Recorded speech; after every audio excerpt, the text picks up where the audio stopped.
Hi, I'm Danny Ho, a doctoral student of Stevens Institute of Technology. Thank you for taking part in this Delphi study.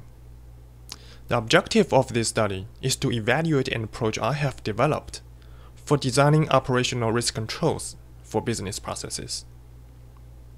The approach takes a data-centric view of business process, which is expected to result in more effective and efficient risk controlling as opposed to the conventional activity-centric approaches. Shown in front of you is a simplified accounts payable process without any risk control pre-installed. I will use this process to demonstrate my method. There are two data objects involved in this process: invoice and payment request. Invoice is received from outside of the process. Payment request is created in the process and transits through two states: created and funded. This is the accounts payable process with controls properly installed. Viewable changes include additional data objects, object states, and performance constraints created for risk controlling. In order to make process control enabled, two key questions need to be answered. 1. Which risks do we need to control? Second, which controls should we implement? My approach provides a four-step solution to answering these two questions: transform models, identify risk events, design controls, and implement controls. In the first step, we transform activity-based process model into state model. The transformation is done at two levels: process activity level and data object level. In this example, the as-is accounts payable process is specified in BPMN, Business Process Model and Notation. It is transformed into accounts payable process state model and payment request state model. The state models are represented as UML state diagrams. In step 2, we identify risk events by mapping operational risk scenarios previously defined to the state models. 6 risk events are identified in the accounts payable process. Each represents a negative deviation from the expected states or state transitions. In step 3, we design alternative controls against identified risk events. It is conducted in two stages. Stage 1, we start establishing controls by specifying control objectives and choosing control strategies. Control strategies are then coded in the state models.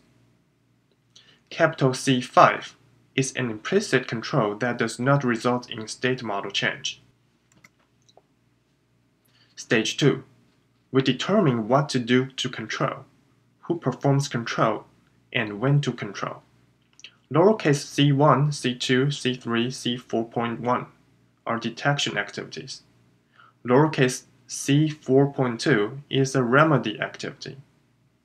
Lowercase e1 is a process end event that corresponds to the end state request rejected in the state model. There are performance-related constraints associated with all controls. The 5 controls will be executed in all process instances. In step 4, we implement controls in the process. It is also conducted in two stages.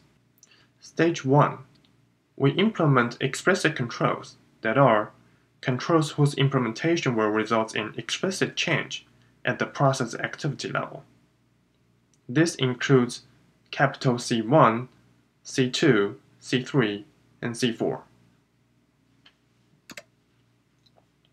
Stage 2, we implement implicit data controls and performance controls in data flow metrics.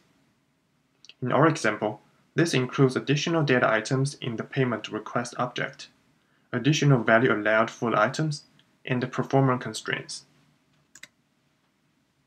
Finally, we consolidate control effort wherever is appropriate.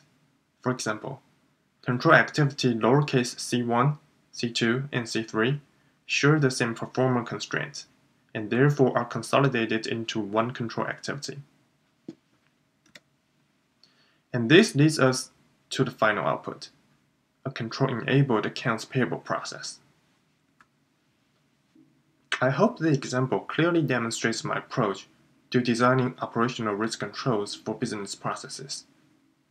I would love to hear your thoughts on the following. First, what are the advantages or disadvantages of the proposed approach compared to other approaches you are familiar with in terms of identify risks, developing appropriate controls, accelerating the process of control design, creating control coverage for existing risks. 2.